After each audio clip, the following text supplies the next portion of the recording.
తెలుగు రాష్ట్రాల్లో వరద బీభత్సం కొనసాగుతున్న విషయం తెలిసిందే. జనజీవనం అస్తవ్యస్తమైంది. కాలువలు, చెరువులకు గండ్లు పడ్డాయి. ఇక వరద బారిన ప్రజలు ఆఖరి తప్పులతో అల్లాడిపోతున్నారు. ఇక ఈ క్రమంలో వరద బాధితులకు సాయం అందించేందుకు తెలుగు చిత్ర పరిశ్రమ ప్రముఖులు కదిలొస్తున్నారు. వర్షాలు, వరదలతో అల్లాడుతున్న తెలుగు రాష్ట్రాలకు హీరో జూనియర్ ఎన్టీఆర్ తన వంతుగా విరాళం ఇస్తున్నట్లుగా ప్రకటించారు. తెలుగు రాష్ట్రాలకు చెరో 50 లక్షల చొప్పున మొత్తం ₹1 విరాళాన్ని జూనియర్ ఎన్టీఆర్ ప్రకటించారు.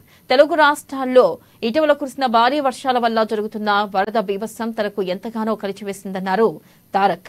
అతి త్వరగా ఈ విపత్తు నుండి తెలుగు ప్రజలు కోలుకోవాలని నేను ఆ దేవుణ్ణి ప్రార్థిస్తున్నట్లు తెలిపారు.